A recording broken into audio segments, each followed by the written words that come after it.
ಬೆಂಗಳೂರಿನ ಜೀವಸೆಲೆಯ ಮೂಲವಾಗಿದ್ದ ಕೆರೆಗಳು ಬಿಸಿಲಿನ ತಾಪಕ್ಕೆ ಬತ್ತಿ ಹೋಗ್ತಿವೆ. ಸುಡು ಬಿಸಿಲಿನ ಶಾಖ ಒಂದ್ ಕಡೆಯಾದ್ರೆ ಕಣ್ಣಾಮುಚ್ಚಾಲೆ ಆಡ್ತಿರೋ ವರುಣನ ಆಟಕ್ಕೆ ಕೆಂಪೇಗೌಡರ ಬೆಂದಕಾಳೂರಿನ ಕೆರೆಗಳು ಬೆಂದು ಹೋಗ್ತಿವೆ. ಅಭಿವೃದ್ಧಿ ಹೆಸರಲ್ಲಿ ಹಲವು ಕೆರೆಗಳು ಕಣ್ಮರೆಯಾಗಿರೋ ಹೊತ್ತಲ್ಲೇ ಅಳಿದುಳಿದ ಕೆರೆಗಳಿಗೂ ಸಂಕಷ್ಟ ಎದುರಾಗಿದೆ.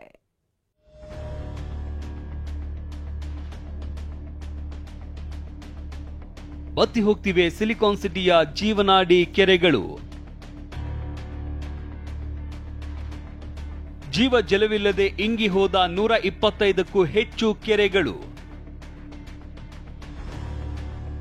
ದಶಕಗಳ ಹಿಂದೆ ರಾಜ್ಯ ರಾಜಧಾನಿಯ ಜನರ ಜಲದಾಹ ತೀರಿಸಿದ್ದ ಕೆರೆಗಳು ಅಳಿವಿನ ಅಂಚಿಗೆ ತಲುಪಿಬಿಟ್ಟಿವೆ.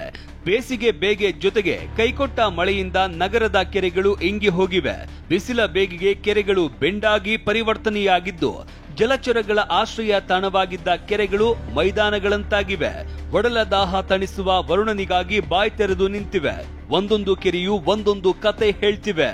ಸಿಲಿಕಾನ್ ಸಿಟಿ ಬೆಂಗಳೂರಿಗೆ ಬಿಸಿಲಿನ ತಾಪ ಎಷ್ಟರ ಮಟ್ಟಿಗೆ ತಟ್ತಾ ಇದೆ ಅಂದ್ರೆ ಬೆಂಗಳೂರಿನ ಕೆರೆಗಳು ಕೂಡ ಈಗ ಬರಡು ಭೂಮಿಗಳಾಗಿ ಪರಿವರ್ತನೆ ಆಗ್ತಾ ಇರುವಂತದ್ದು. ಈ ಬಗ್ಗೆ TV9 ರಿಯಾಲಿಟಿ ಚೆಕ್ ಅನ್ನ ಮಾಡ್ತಾ ಇದೆ. ಬೆಂಗಳೂರಿನ ಬೇರೆ ಬೇರೆ ಭಾಗಗಳಲ್ಲಿ ಇರುವ ಕೆರೆಗಳ ಸ್ಥಿತಿ ಯಾವ ರೀತಿ ಇದೆ ಅನ್ನೋದನ್ನ ಬೆಂದಕಾಳೂರಲ್ಲಿ ಬತ್ತಿದ ಕೆರೆಗಳು. ಮಲ್ಲತ್ತಹಳ್ಳಿ ಕೆರೆ.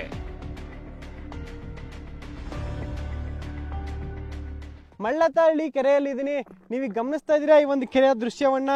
ಸುಮಾರು 71 ಎಕರೆ ವಿಸ್ತೀರ್ಣ ಇರುವಂತ ಈ ಕೆರೆ ಇವತ್ತು ಈ ರೀತಿ ಬರಡು ಭೂಮಿಯಾಗಿ ಬದಲಾಗಿರುವಂತದ್ದು. ಅಂದ್ರೆ ಬೇಸಿಗೆಯ ತಾಪಕ್ಕೆ ಇರುವಂತ ನೀರೆಲ್ಲ ಬತ್ತಿ ಹೋಗಿದೆ. ಈ ಹಿನ್ನೆಲೆಯಲ್ಲಿ ಕೆರೆಯ ಒಳಭಾಗವನ್ನು ಗಮನಿಸಿದ್ರೆ ಯಾವುದೋ ಒಂದು ಬರಡು ಭೂಮಿಗೆ ಹೋದ ರೀತಿಯ ಅನುಭವ ಆಗ್ತಾ ಇರುವಂತದ್ದು. ಇನ್ನು ಸಾವಿರಾರು ಜಲಚರಗಳು ಈ ಒಂದು ಕೆರೆಯ ನೀರನ್ನು ನಂಬಿಕೊಂಡು ಇಲ್ಲಿ ಜೀವನವನ್ನು ನಡೆಸ್ತಾ ಇತ್ತು. ಆದ್ರೆ ಈಗ ಕೆರೆಯ ನೀರೆಲ್ಲ ಬರಿದಾಗಿರೋದ್ರಿಂದ ಆ ಜಲಚರಗಳಲ್ಲಿ ಇಲ್ಲಿರ್ತಕ್ಕಂಥ ಹಕ್ಕಿ ಪಕ್ಷಿಗಳು ಕೂಡ ಕಾಣ ಸಿಗ್ತಾ ಇಲ್ಲ.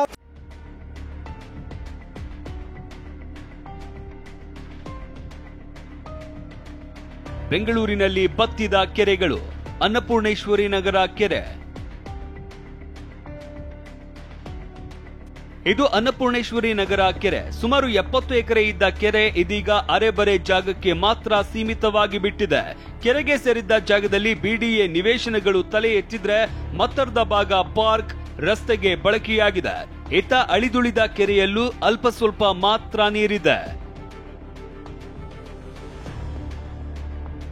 ದೊಡ್ಡ ಕಲ್ಲಸಂದ್ರ ಕೆರೆ. ಈಗ ನಾವು ದೊಡ್ಡ ಕಲ್ಲಸಂದ್ರ ಕೆರೆಯಲ್ಲೇ ಇರ್ತಕ್ಕಂಥದ್ದು ನೋಡಬಹುದು. ದೊಡ್ಡ ಕಲ್ಲಸಂದ್ರ ಕೆರೆಯ ಮಧ್ಯಭಾಗದಲ್ಲೇ ಇದ್ದೀವಿ. ಸಂಪೂರ್ಣವಾಗಿ ಕೆರೆ ಬತ್ತಿ ಹೋಗಿರ್ತಕ್ಕಂಥದ್ದು.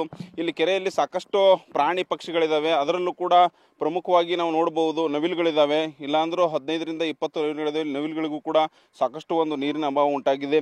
ಅದಲ್ಲದೆ ಅಂತರ್ಜಲ ಮಟ್ಟ ಕುಸಿತ ಇರೋದ್ರಿಂದ ಇನ್ನೊಂದು ಕಡೆ ಕೆರೆಗಳಲ್ಲೂ ಕೂಡ ನೀರಿಲ್ಲ. ಹೀಗಾಗಿ ಸಾಕಷ್ಟು ಇಲ್ಲಿ ಪ್ರಾಣಿ ಪಕ್ಷಿಗಳು ಕೂಡ ಇಲ್ಲಿ ಒಂದು ಆಸರೆಯಾಗಿತ್ತು. ಈ ಥರದ ಕಳೆದ ಒಂದು 3-4 ದಶಕಗಳಲ್ಲಿ ನೋಡೋದಾದರೆ ಕೆರೆಗಳು ಈ ದೊಡ್ಡ ಕಲ್ಲಸಂದ್ರ ಕೆರೆ ಒಣಗಿರಲಿಲ್ಲ. ಅದೇ ರೀತಿ ಬೆಂಗಳೂರಿನಲ್ಲಿ ಸಾಕಷ್ಟು ಕೆರೆಗಳು ಕೂಡ ಬತ್ತಿ ಹೋಗಿವೆ. ಭೈರಸಂದ್ರ ಕೆರೆ. ಇದು ಭೈರಸಂದ್ರ ಕೆರೆಯ ಸ್ಥಿತಿ. ಹಲವು ಹೋರಾಟಗಳ ಫಲವಾಗಿ ಅಳಿವಿನಂಚಿಗೆ ಸೇರಿದ್ದ ಭೈರಸಂದ್ರ ಕೆರೆ ಅರಣ್ಯ ಇಲಾಖೆ ಶ್ರಮದಿಂದ ಹಸಿರ ತಾಣವಾಗಿತ್ತು. ಸುಮಾರು 15 ಎಕರೆ 11 ಗುಂಟೆ ವಿಸ್ತೀರ್ಣದಲ್ಲಿ ಇರುವ ಭೈರಸಂದ್ರ ಕೆರೆ ಈಗ ಬತ್ತಿದೆ. ವಾಕರ್ಸ್ಗಳ ಸ್ಪಾಟ್ ಆಗಿದ್ದ ಭೈರಸಂದ್ರ ಕೆರೆ ಬೇಸಿಗೆಯ ಬಿಸಿಲ ತಾಪದ ಕಂಟಕ ಅನುಭವಿಸ್ತಾ ಇದೆ. ಹಲಗೆ ಒಡೆಯರಹಳ್ಳಿ ಕೆರೆ.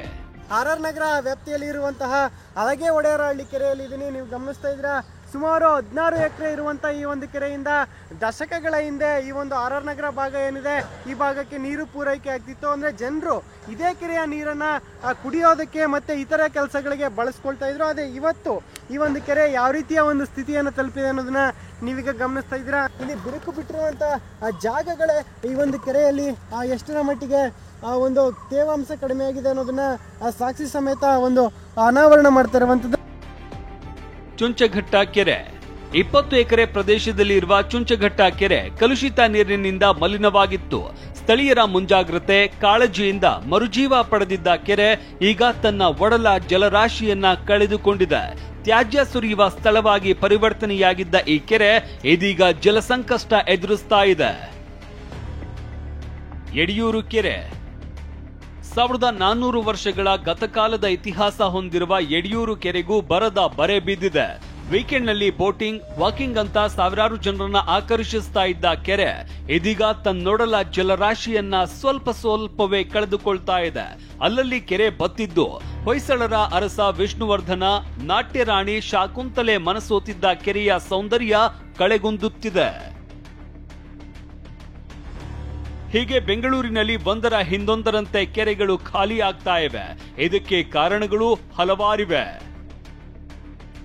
ಮಿತಿಮೀರಿದ ಬೋರ್ವೆಲ್ಗಳ ಕೊರತದಿಂದಾಗಿ ಲೇಔಟ್ ಅಪಾರ್ಟ್ಮೆಂಟ್ಗಳಿಗಾಗಿ ಕೆರೆಗಳನ್ನ ನಿರ್ಮಾಣ ಮಾಡಿದ್ದಾರೆ. ಮಳೆಗಾಲದಲ್ಲಿ ಕೆರೆಗೆ ನೀರು ಸೇರೋದಕ್ಕೆ ಸೂಕ್ತ ವ್ಯವಸ್ಥೆ ಕೊರತೆ ಇದ್ದು ಕೆರೆಗಳ ಒಡಲಿಗೆ ಕಲುಷಿತ ನೀರು, ತ್ಯಾಜ್ಯ ಸೇರುವಂತಾಗಿದೆ.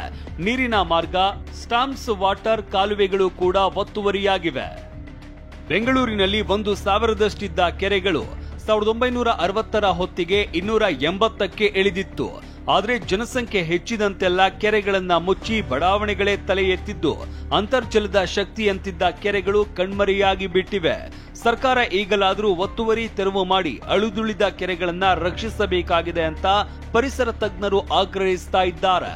ಒಂದು 15 ದಿವಸ ಅಥವಾ 1 ತಿಂಗಳು ಅಥವಾ 2 ತಿಂಗಳು ಅಥವಾ 3 ತಿಂಗಳು, ಇನ್ನು ಒಂದು ತಿಂಗಳು, ಇವತ್ತೇನು ಮೇ, ಜೂನ್ ಜುಲೈನಲ್ಲಿ ಮಳೆ ಬರುತ್ತೆ.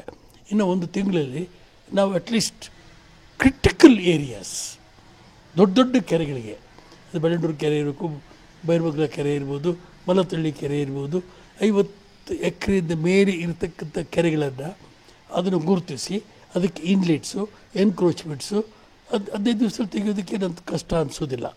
ಆಮೇಲೆ BWSS ಯಾವುದೇ ಕಾರಣಕ್ಕೆ ಅನ್ಟ್ರೀಟೆಡ್ ಸೀವೇಜ್ ವಾಟರ್ ಬಿಡಬಾರ್ದು.